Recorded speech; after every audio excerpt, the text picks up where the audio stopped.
Hello viewers, this is Noel Shah. Once again welcome you all to my online tutorials.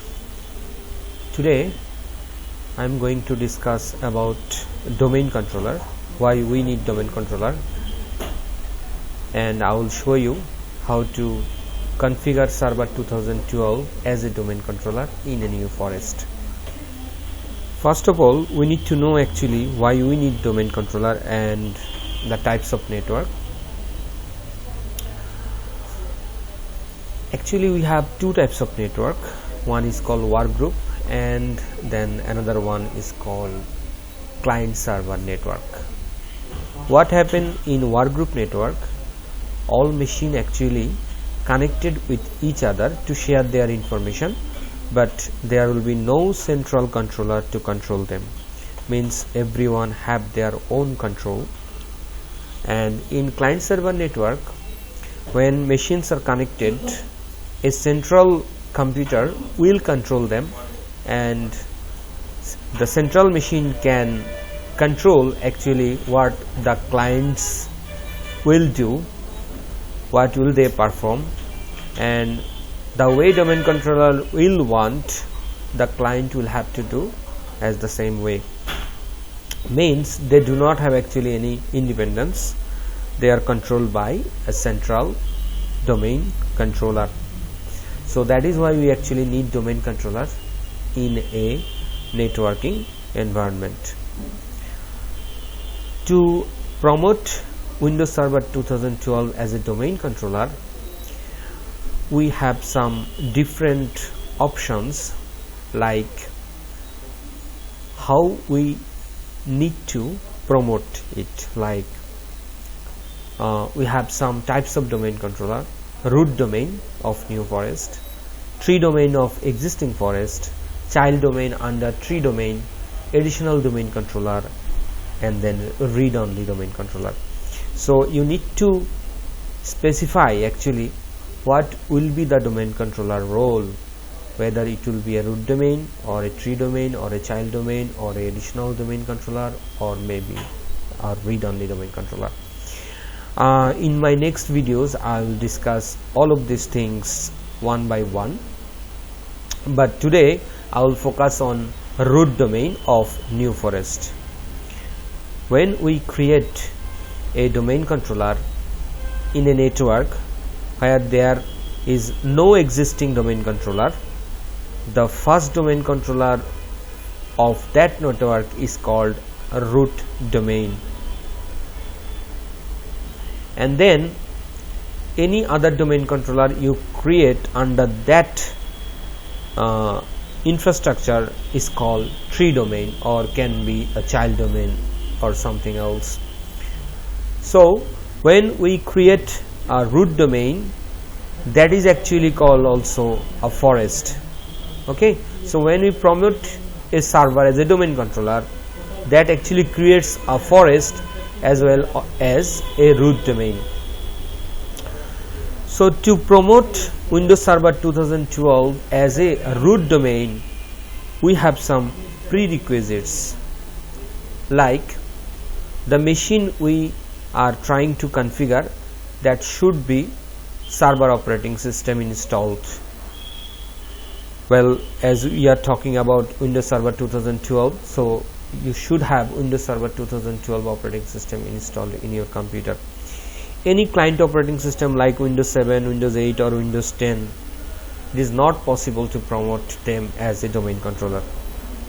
And then the machine name, you can actually keep the machine name default, but once you change the machine name to a friendly name, it will be easier to remember. So I prefer to change the computer name as well before you promote it as a domain controller.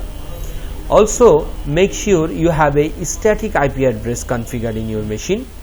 The people who already know about the IP address, they have idea what I am talking about, static IP address or dynamic IP address.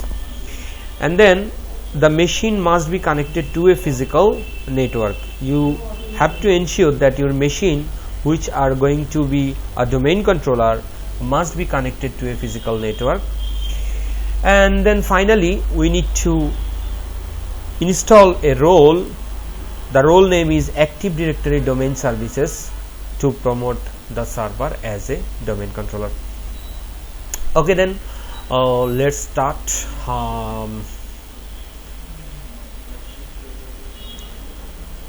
So I am going to promote this machine as a domain controller. Let me click on the local server option.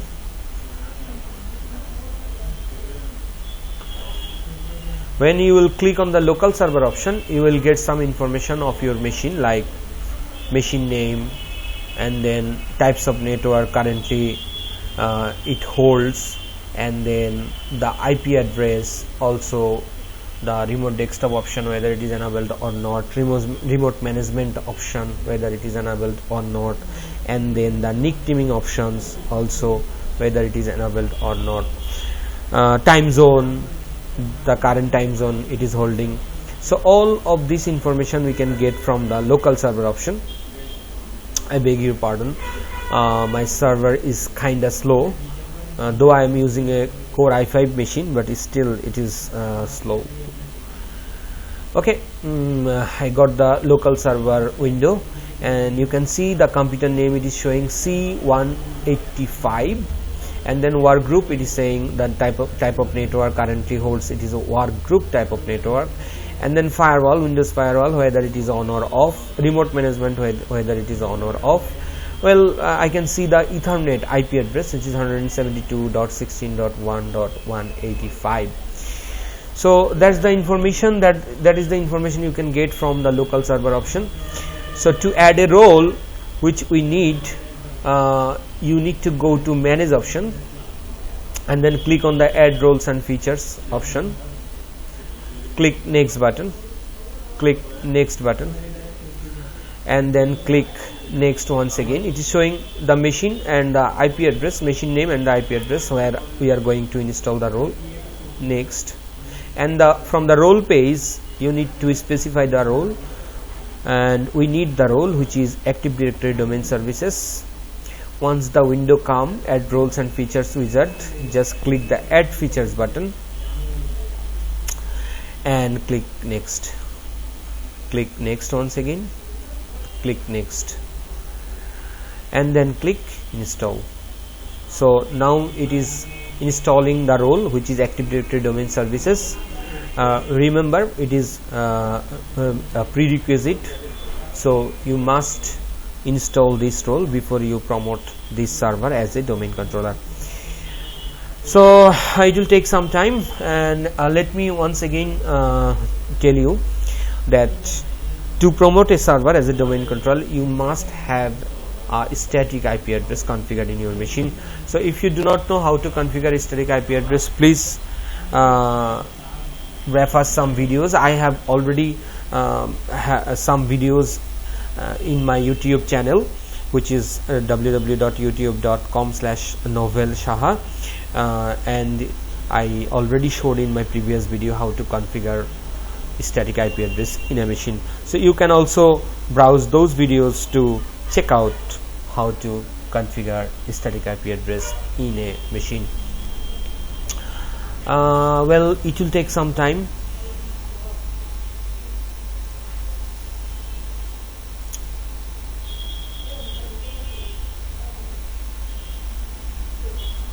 Okay, once it is finished, we will get a notification that now we are able to promote this server as a domain controller.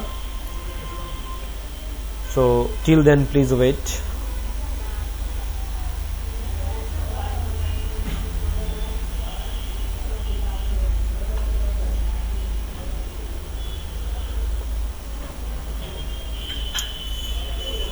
Well,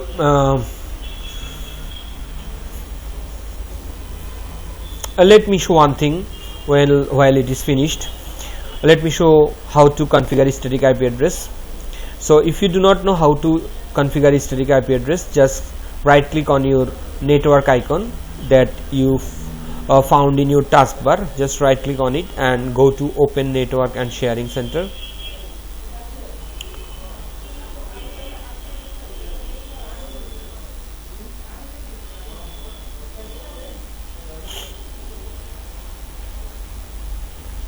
From the network and sharing center, just click on the change adapter settings and you will see your network card name here. Just right click on it and go to the properties options. Once you get the properties options, click on the internet protocol version 4 or 6, depends on your need. In my case, I am using internet protocol version 4. Click on the properties button, and from this window just click on the use the following IP address and specify the IP address of your machine as you want. It can be class E address, it can be class B address, or it can be class C address, whatever you want. Just specify the IP address, and when you will click on the subnet mask area, the subnet mask will automatically generate, and just click OK, close. Okay, so that is how we can configure static IP address in a machine. Right, our role installation also finished, and as I said, we got a message like promote this server to a domain controller. So once the role installation gets finished, you will get this message which is promote this server to a domain controller.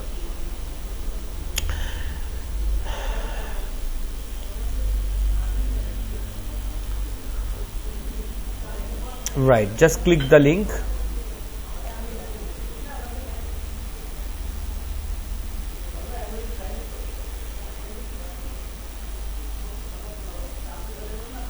Well, I'm sure when you will work with a physical machine, that will be much faster, but as I am using a virtual machine, it is taking some time.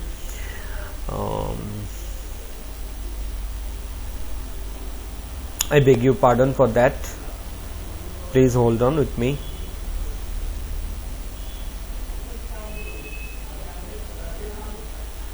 Okay, so finally I got the window which is called deployment configuration window. As you can see, here are some options like select the deployment operation. The first option is add a domain controller to an existing domain, add a new domain to an existing forest, and add a new forest. As I said, I am going to create a new domain controller in a environment where there will be no existing forest. So we are going to select the third option, which is add a new forest. So look, when I have selected the option add a new forest, I got the option which is specifying the domain information for this operation, and it is saying the root domain name. As I said, the first domain controller we promote in a network is called a root domain. So let me specify a name,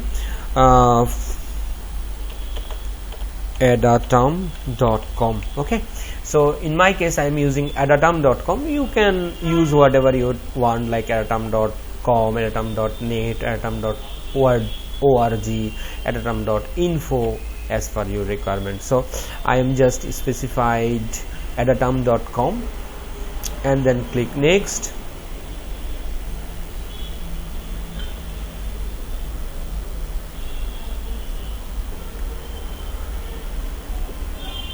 Right, from the select functional level of the new forest and root domain, you need to specify the forest functional level and domain functional level. In my future videos I will discuss about the forest functional level and domain functional level, but for this video just keep this as default. And here specify domain controller capabilities, select the option domain name system server, and global catalog is also selected and also grayed out. You cannot change actually global catalog from here because the root domain must have this service enabled, and by default when you create the first domain controller, the global catalog service also will be installed. Okay, so now you need to specify the password for the directory services restore mode. If anytime you need to restore your Active Directory database, you need to provide this password. So it can be anything, but obviously a complex password.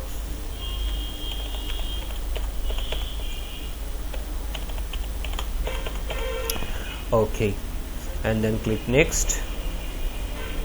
Right, first time you promote a machine as a domain controller, you will get a message like this, like a delegation for this DNS server cannot be created because the authoritative parent zone cannot be found. Because we are creating this machine for the first time as a domain controller and we do not have any previously configured DNS zone, that is why we are getting this message, but it is not any error message, it is an information. So do not worry about it, just click the next button, and in this window you will see the net bias domain name as you specified for the forest name, for the root domain name eradom.com. Look, we got the net bias domain name which is eradom. So just click the next button,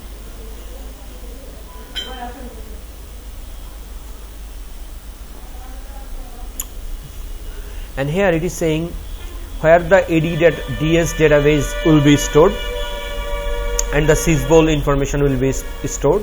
By default it is going to C Windows NTDS, log files also going to C Windows NTDS, and the sysbol folder is also going to a location which is C drive Windows folder and then sysbol. If you want you can change it, but for this video I am just keeping the default options, and click the next button. Well, this is the summary what you have selected. Okay, so once you are confirmed about the options you have selected, just click the next button.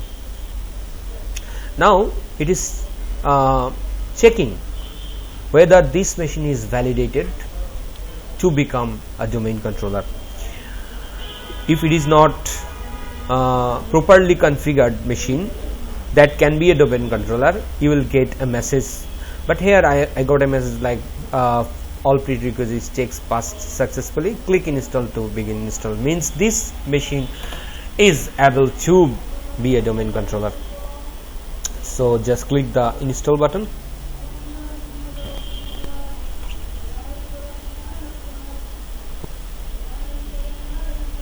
Well, now it is installing all the necessary files needed to become a domain controller. So till then please wait, it will not take too long, and once the installation complete it will ask you for a restart. Actually it will automatically restart, you do not have to do anything, and once the machine restart and you will get the login prompt, you will see that the name of the domain that you specified, and you can use this machine as a domain controller. Okay,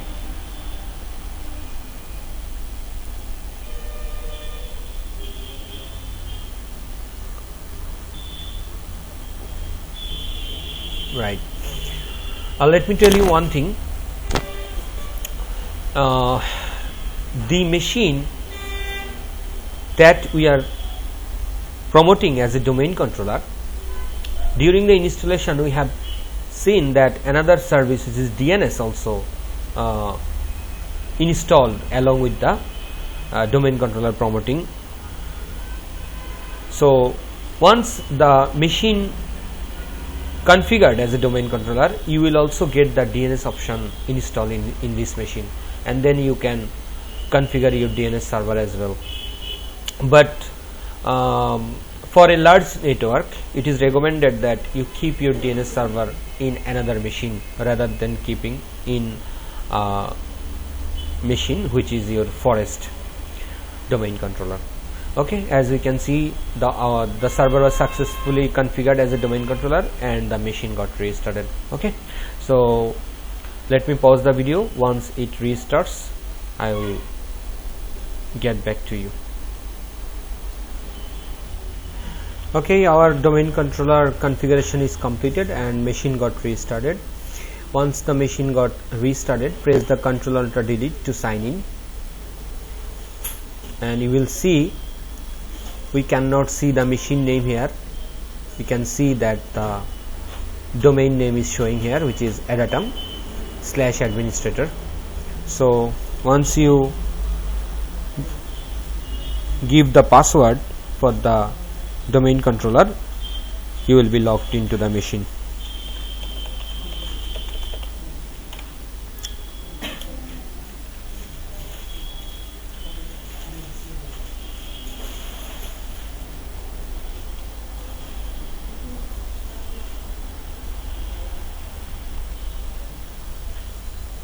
Right, we are in. Please wait till the server manager comes. Though we properly configured this machine and we logged in with a domain user credential, but sometimes it can happen that the machine configured as a domain controller actually didn't configure it properly. So you need to make sure whether the domain controller is working properly or not, and to check that you need to open the Active Directory users and computers options, which we can found under Tools menu.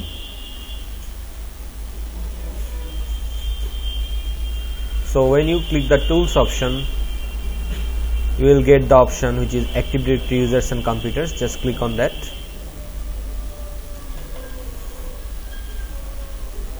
If the Active Directory users and computers window comes, and you can expand the domain name and you can see the users container, computers container, domain controllers container properly, that means your machine configured successfully as a domain controller. There is no problem at all.